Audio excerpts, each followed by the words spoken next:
What is going on, everybody? Shwazy here, and in today's video we're going to be discussing my 2-year update of the Ford Bronco. Hey everyone, before we dive into today's video, I want to tell you about Octane Coffee Company. It is the car-themed coffee company with a variety of different roasts paired with iconic names. You've got Big Block, Race Gas, The Goat. It's perfect for early morning cars and coffee or cruises down the canyon. It is the coffee for all car enthusiasts. Pick up your bag at OctaneCoffeeCompany.com, link is down below, and get 10% off your first order using promo code Octane10. Now back to the video. So in all honesty, it has been crazy for me to believe that it has been 2 years since I took delivery of this 2021 Ford Bronco back in July of 2021. If you guys are curious about the delivery video, I'm gonna link it up on the screen. But nonetheless, in today's video, I'm gonna be discussing the good, the bad, and kind of just some general updates and my thoughts about this vehicle. What's the reliability been like, the maintenance costs, factory recalls, and would I recommend this vehicle for anybody in the market for an off-roader or just a crossover? And then I also post a question on my social media asking you what you want to know about this vehicle. And at the end of this video, I'm going to address your questions in a short Q&A. So without further ado, let's get started. Okay, so just about 2 years ago when I took delivery of this car, I made a list of things that I love and hate about this vehicle after just about 1 month of ownership. It was kind of my initial thoughts, initial dislikes, and I'm going to link those videos up on the screen so you guys can check them out. But after owning it for 2 years, I feel like I have a little bit of a different list of things I love and hate, and that is what we're going to discuss in today's video. So let me start with the things that I love about my Bronco. So first off, may not be a surprise to you, but it is the exterior styling. I mean, even after 2 years, I still love the look of this vehicle with those LED headlights. I like the Bronco badge up here. I love the squareness of it. I mean, it has that good mix of retro and modern, and they really knocked it out of the park with styling. You got these trail markers over here. You got a big flat hood with a big bulge back there. I like the fact that these mirrors are located on the cowl or on the hood instead of on the doors, because then you can remove the doors. They take up a little bit less space. And then coming to the back, I love the LED taillights. This is really reminiscent, to me at least, of the 5th generation Bronco for some reason. And it just looks really rugged and utilitarian from the outside. And the interior is no different. Honestly, I love the way that the front dashboard has this kind of straight look to it, giving it more of a rugged off-roader type of military vehicle. You've got Bronco embossed over there on the passenger side. And I also like the fact that, you know, mine has the sandstone color interior, so it's the black with the brown, but I also like that they carried over some of that sandstone material over here on the door panel, over here up top as well. And then on top of the dashboard, this is all sandstone color as well. So they did a really good mix of different colors on the inside, and same with the second row. It carries over on the door panel here and in the second row seats as well. So styling has definitely got to be one of the top things that I love about my Ford Bronco. Now, speaking of styling, I think that segues perfectly into my next topic or thing that I love about this vehicle is just how much attention this vehicle gets. Now, it's getting a little bit less attention now that there's way more of these on the road, but it still gets lots of attention. I mean, a lot of people still want to see the interior, the exterior. They ask to take a look at it. This still is a hot commodity, so to speak. And when you take this thing to car shows, people are going to be impressed, regardless of whether it's the Bronco Raptor or just a regular run-in-the-mill Bronco. People still love the fact that this is on the road. And so overall, you kind of have to be an extrovert when you own this vehicle, because a lot of times people will ask you questions. You'll also likely be getting a lot of thumbs up when you're driving down the road or when you're off-roading. Now, the next thing I love may sound a little bit silly, but I think it's becoming more and more important as everywhere we live is getting hotter and hotter, and that has to do with the strength of this vehicle's AC. Now, even though I'm annoyed that Ford didn't include rear air vents on this center arm console, the only rear air vents are actually underneath the driver and passenger seat, which doesn't really accomplish anything. But the saving grace here is that the air conditioning is extremely powerful. I'm very impressed with the AC. I mean, even in a very hot day where this thing has been cooking under the sun, I turn this vehicle on, I turn the AC on, and even the rear passengers can still feel that airflow. As a matter of fact, yesterday we were driving in very hot weather. I had 2 passengers in the back, and they were completely cool, completely fine, because these air vents are positioned in such a way that you can still get direct airflow in the front row, but it kind of goes around and reaches the second row passengers as well. So if you have any concerns and you maybe live in a hot climate, which I do, I'm here in Utah where we have, you know, pretty consistent over 100-degree days in the month of July, and then right now we're sitting in the 90s. this air conditioning is perfectly fine. It's gonna definitely cool you down. There are a handful of brand new cars I've sat in that are even way more expensive than this that have a weaker AC system than the Bronco. All right, so we've addressed the AC system, but what about those of us that live in cold climates? How are the heated seats? Well, I am here to report that these heated seats in the Ford Bronco are the most powerful heated seats I have ever used in any vehicle I've driven. And I'm not exaggerating here because my wife has said the same thing. Now, we've driven quite a few different cars that have heated seats and they have multi-levels, but this one on its highest third level may actually cook your butt and your back. I mean, it is extremely powerful, but I'm not opposed to it. I love it because we get here in Utah down to 0 degrees Fahrenheit sometimes. And so in order to heat yourself up, you gotta have those heated seats and they work phenomenally well. So if you guys live in a colder climate and you may be concerned about that, these are incredibly powerful and very useful to have in the winter months. Okay, now speaking of colder climates, we here in Utah were absolutely battered this past year with how much snow we got in the wintertime. I mean, it snowed all the way through May. But nonetheless, the next thing I love about this vehicle is just how good it is out in the snow. I think part of that has to do with a really good four-wheel drive system, but I think even a bigger part of that has to do with this vehicle's ground clearance. I mean, this thing sits a lot higher than the majority of vehicles on the road. And this winter, when we were snowed in a couple days and we really couldn't get out of our driveways, this was really the only vehicle in my cul-de-sac that could pull out of the driveway and still drive to get some groceries or gas or whatever we really needed as like emergency supplies. And on the other end of that stick is just the four-wheel drive system in general. I mean, I was driving this vehicle on very slick roads, and even though I realized tires probably do the majority of the work, the four-wheel drive system works really well. I put it into the slippery mode, and it felt like it regulated the accelerator pretty well, where I never really lost traction. And this entire winter, I didn't feel like I got into any type of sticky situation. I mean, there were some other cars that got close to hitting me, but that was no fault of my own. That was really just the conditions the other cars were driving in. This thing gave me a lot of confidence behind the wheel, driving in a winter where we had above average record snowfall. Now, the next thing I've really loved about my Bronco experience has been the powertrain. Now, mine is the base 2.3 liter EcoBoost engine, has just around 300 horsepower on premium fuel, and for being the base engine, I'm really impressed with it. Now, I did make a video talking about whether this 2.3 liter EcoBoost is enough engine for a vehicle of this size. So if you guys are curious about that topic, I'm gonna link it up on the screen right now, but I've been impressed with it. I think this engine is a little bit underrated. I mean, most people that get the Sasquatch package automatically go for the 2.7 liter V6, but this thing is plenty quick. I mean, I drive this on a daily basis, and I've never felt like this put me in a dangerous situation where I couldn't accelerate onto the freeway. This thing always accelerates very quickly.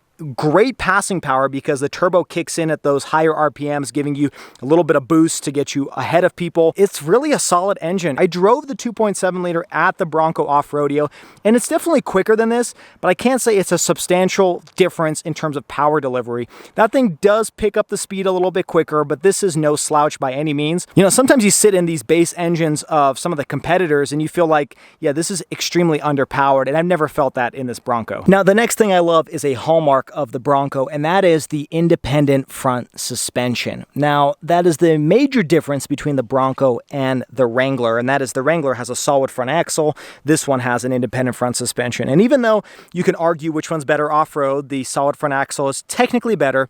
This thing is better for on-road dynamics without question. And for somebody like me who daily drives this car to work and back, I need that somewhat comfortable commute. I just recently drove a Jeep Wrangler for about a week. It was the Wrangler Rubicon 392, and even though that engine was phenomenal, the way that thing drove down the road was a little bit shaky. I mean, I found that the steering wheel in the Wrangler would sometimes wander left and right, and I kind of had to actively pay really close attention to make sure I was driving in the center of the lane. This, on the other hand, typically when I drive this thing on the freeway, I just kind of place my hand on the 10 o'clock notch over here on the steering wheel, and I just rest my elbow on this platform, and I just kind of keep it rested there, and the vehicle will do the rest of the work. Because the independent front suspension doesn't get as disrupted when you go over some bumps, you don't feel like you constantly have to correct the steering. It will keep it mostly centered as you're driving down the highway. It does make it a little bit easier to drive, a little bit more comfortable, because you're not constantly worried about crossing into somebody else's lane because the vehicle is being pushed left or right. Now, for the next thing I love, I gotta talk about about the soft top. First off, let's open it up. It's really easy to do. You just pull on this tab on the driver's side. There's another tab on the passenger side.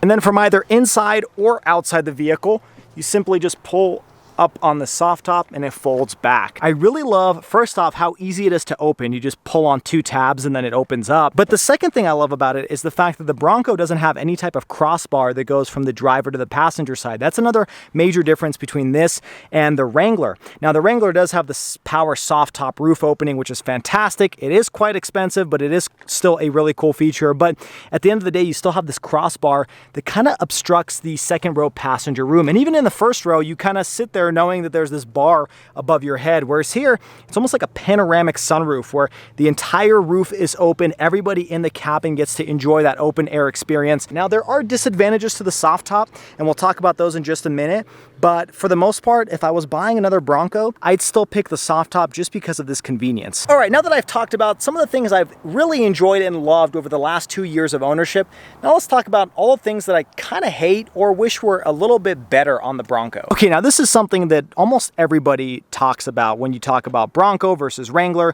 You know, the Bronco has frameless windows, and personally, I actually really like it. I like the fact that when you fold this window down, you have kind of a bigger opening. You don't have this giant frame of the door that blocks your interior view or the airflow. And it also makes it much easier to store the doors because you can just fold this window down and you can remove the door, which is lighter now because you don't have a giant frame around the window, but also you don't have this side view mirror hanging off of it, so it's a little bit more compact. You can fit it into the trunk of your vehicle. So there's definitely advantages to having a frameless window.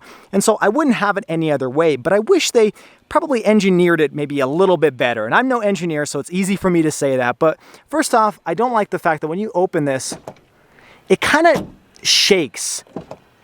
You may be able to tell, but as you're opening this door, especially on the driver's side, because this is the one that's used the most, it kind of rattles a little bit. And, you know, I'm sure there could probably be some sort of alignment or adjustment that would tighten this window to the door so it doesn't wiggle as much, but it just doesn't make the car sound very sturdy. It makes it sound a little flimsy, to be honest. And there are times where I think, well, maybe I'll break this window or shatter it because I'm opening it up a little bit too quickly, and it makes me a little bit concerned. Now, last year when I did my 1-year update video of this vehicle, I did discuss some of the issues I had with these windows. One of them was the fact that the passenger side wouldn't go automatically down when you open the door. I also had issues with my driver's side window sagging a little bit and letting a little bit more airflow through.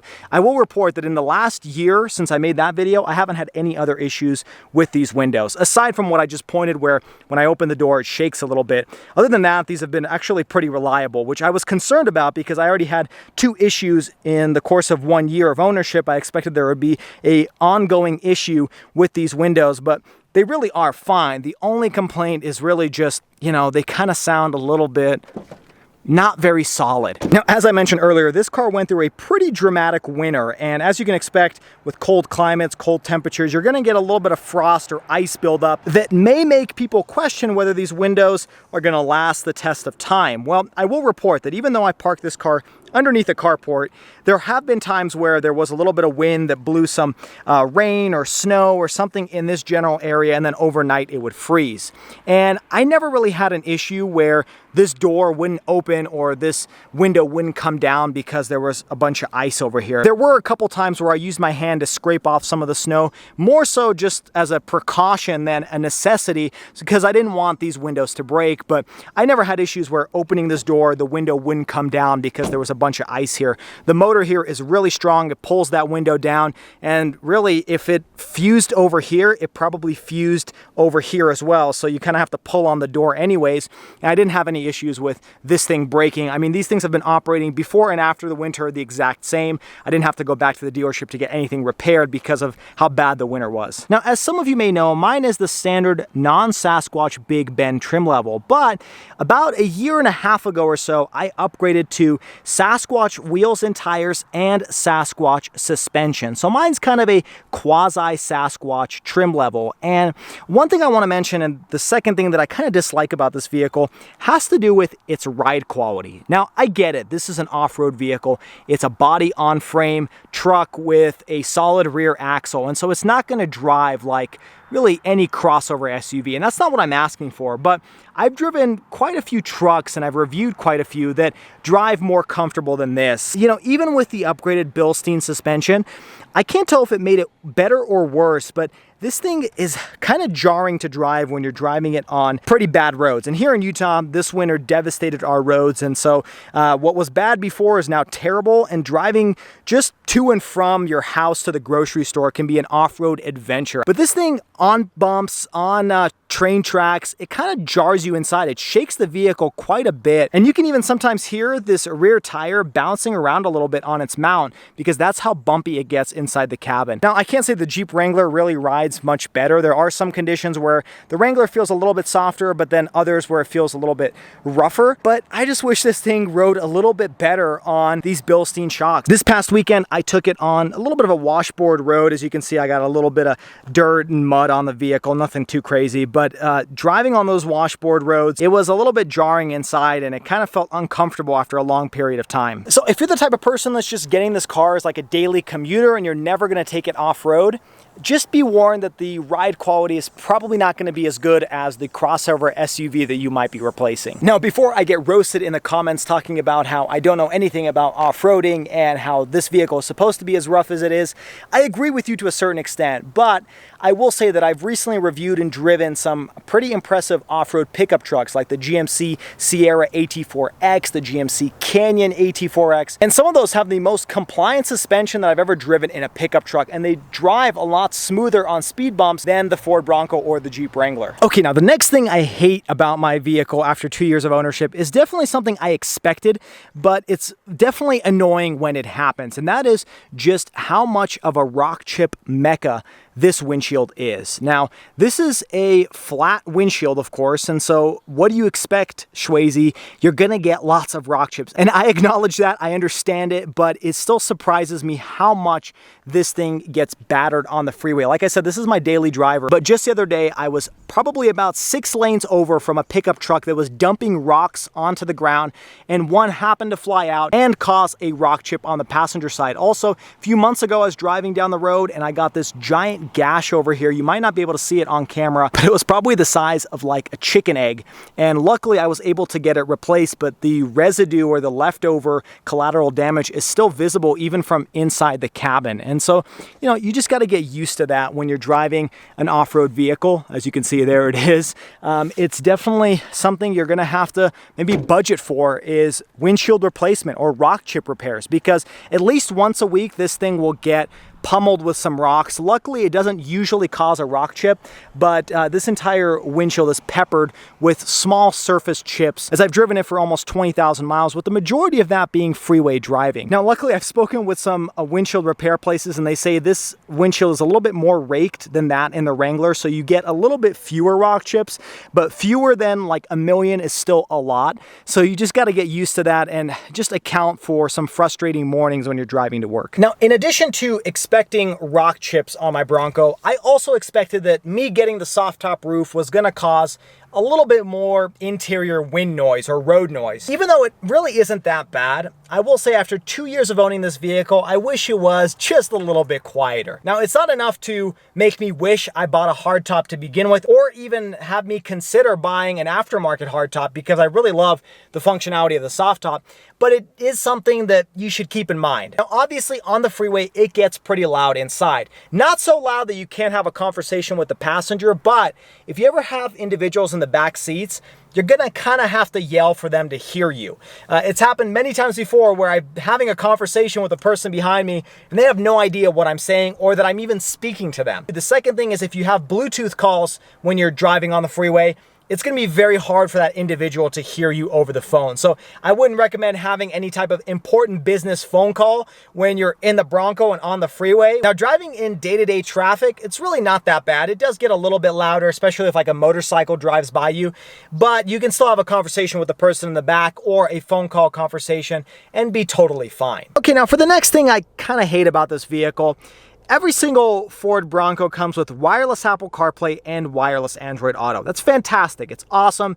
I like using it. I've definitely started utilizing it a little bit more in the past year. My issue with this, and I'm curious if you Apple CarPlay fans have witnessed this in your Bronco, is the fact that sometimes the Android Auto will freeze or glitch up and prevent me from accessing really any menu inside of my Bronco. So right now I can swipe and I can, select the Ford Sync system and it works perfectly fine. But there have been a few times, and more often than I'd like to admit, where this thing glitches and I can't even select the Ford UI. I can't select my Waze or my music. I mean, this thing just glitches. And even shutting off the Bluetooth on my phone doesn't make a difference because my phone automatically turns Bluetooth back on because it maintains that connection with the vehicle. Not sure why it does that, but it makes it really challenging to change the radio station, look at your navigation to where you should turn next. I mean, it really just makes you lose access of this screen, and the only way I've been able to fix it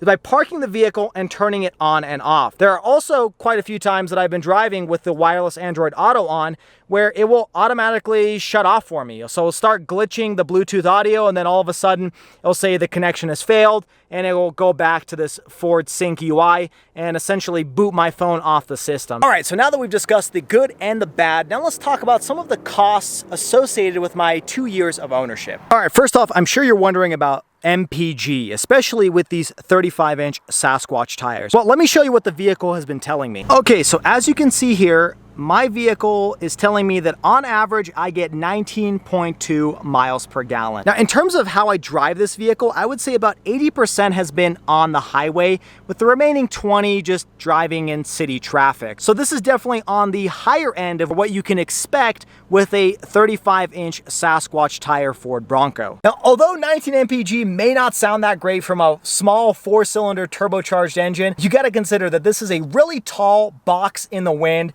with really large tires that have a lot of drag. So 19.2 MPG really isn't that bad, but you got to be aware of that if you're considering going from a crossover that got maybe 30 MPG. Okay, now let's talk about my maintenance costs for like an oil change, routine fluid checkup, tire rotation. How much does that cost me? Well, the answer is zero, and I've been fortunate. Ford sent out a few extra tens of thousands of Ford Pass rewards to individuals that were one of the earliest reservation holders. And I was the lucky one to get a few extra thousand Ford Pass rewards that can be used for anything from modifications from the car to maintenance to really whatever you want it to be, as long as you're getting it directly from Ford. Now, in addition to that, every single time you purchase a new Ford Bronco, Ford sends you several thousand Ford Pass rewards. So I got an extra boost because of the early reservation holder status, but a lot of people get Ford Pass rewards whenever you buy a new Bronco directly from the dealership. I've opted to use the Ford Pass rewards for general service. Now, in case you're wondering what that converts to, well, each time I've gone in, it costs about 75, 80 bucks for a routine oil change. It's really not that expensive. Now, if you choose the full synthetic oil, I think it bumps you up a little bit over 100 bucks, but still pretty reasonable price. I mean, you can't really expect maintenance to be very expensive on a domestic manufacturer. All right, next up, let's talk about insurance. Now, I'm not going to quote my exact figures because insurance is a very complicated number to determine. I mean, there's so much that goes into determining your insurance, like where you live, how often you drive, how old you are. Me giving you a number really isn't going to give you any point of reference, but I will say the insurance on this vehicle is very cheap. This vehicle pretty much costs the exact same as me and my wife's 2013 Fiat 500C. So that gives you kind of a frame of reference. That's a subcompact, almost a go-kart, and it has essentially the same monthly price as this Bronco. In fact, I came from a 2018 Toyota RAV4 before I purchased this vehicle, and that vehicle had higher insurance costs than the Ford Bronco standing behind me. Not exactly sure why that is, because replacement parts for this are, I'm sure, very hard to find and probably pretty expensive because of supply shortages, but nonetheless, you can expect to not pay that much on insurance. All right, now let's talk about general reliability over the last 2 years. Now, keep in mind, this vehicle standing in front of me was produced in the second week of production, so this is a very, very early production run, and I gotta say, I've really had zero reliability issues. I know for as much as people, say Ford found on road dead, I really haven't had any. And I've actually driven this car quite a bit. I mean, I took this on a road trip over to Moab. I also off-roaded it there, drove it back. I also oftentimes drive this vehicle on several 100-mile road trips in all those scenarios, this vehicle has never left me stranded or concerned about something going on. Now, there have been some minor things that have kind of been annoying. Like I said, the windows on the doors have rattled a little bit, or they were misaligned, so I had to take it back to the dealership. I've also noticed that my seat, as of recent, has kind of started to creak a little bit when I'm driving or taking it off-road. It feels like there's a little bit of a creak in this hinge over here that needs to be addressed with the dealership, but none of those are safety issues or things that are going to leave me stranded on the side of the road. I mean, the engine, the powertrain, that has worked seamlessly every single time, and I can't say I really baby this thing. I mean, I accelerate sometimes pretty hard on it, and so it's been generally really reliable. The other thing I want to mention is the factory recalls. Now, there have been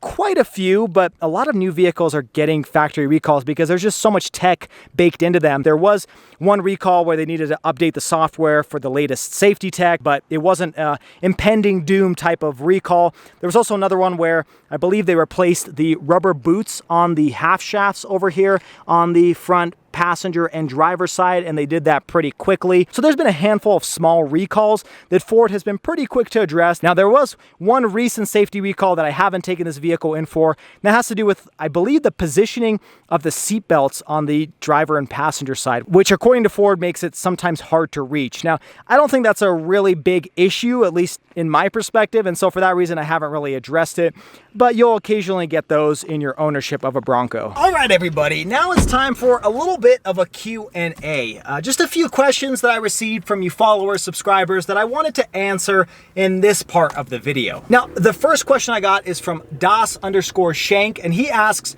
is the GOAT, in all caps, really good? And I think what he means by that is pretty much just your different driving modes that I have over here right below the gear selector. And in my vehicle, I have 6 different driving modes: normal, eco, sport, there's slippery, there's mud ruts, and then there's sand.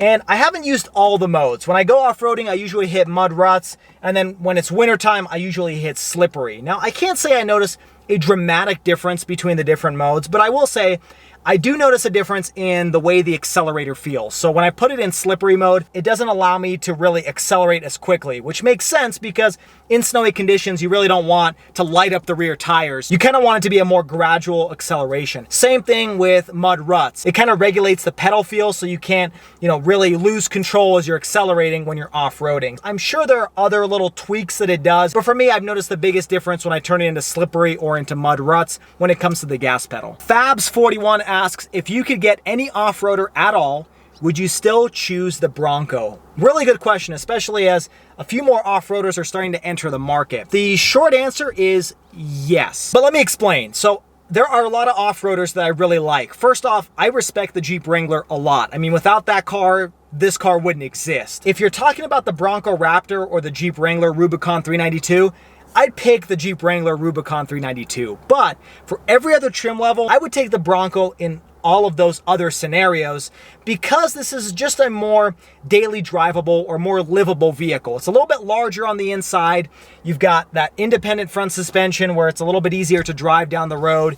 I do like the fact that there's no pillar over here above me, giving me a nice open air feeling. And so I think, for daily drivability, I'd still pick this vehicle. I like the way it looks a little bit more. There's fewer of them out there. In terms of other off-roaders, I really like the Land Rover Defender. I love it. That said, it is pretty expensive. I mean, you can't get a Defender for less than probably $75,000. And at that price point, you can get a very, very fully equipped Ford Bronco non-Raptor version with all the bells and whistles. Personally, I don't really like the 4Runner. I think it's heavily outdated. It's going to be coming out with a new version soon. Can't take the doors off. You can't open up the roof. Same thing with the Defender. And so, I keep looking around for other off-roaders and I keep coming back to the Bronco. It really is my favorite off-road vehicle. There are some pickup trucks out there that are very capable, but they're not as roomy in the second row. They're not as spacious on the inside, even though you get the utility of a truck bed. It's just not something that I would necessarily consider at this point. All right, well, there you have it, folks. That was my 2-year update of owning the Ford Bronco and what I love, hate, and general knowledge you should probably know if you're looking at buying one of these and having it in your driveway. Overall, I've been very impressed with the Ford Bronco. I wouldn't really have any other car. I don't see anything that viable in the market today that would replace my want for this car. I've really enjoyed it. I love the looks. I love the way it makes me feel when I'm driving behind the wheel. I love the capabilities off-road. It is definitely way more capable than I am capable of when I take it off-road. And it's just been fun to see people kind of light up and smile when they see this car. And when we do sometimes get nice weather, I love taking the doors off and opening up that big roof. But let me know what questions you may have about the Ford Bronco, and I'll be happy to answer them down in the comments below. Also, if you enjoyed this video, hit that like button and subscribe to the channel for all of the weekly car videos. Also, check me out on all the social media at Schwazy_. Until next time, everybody, I hope you stay Schwazy, stay healthy, have a wonderful day.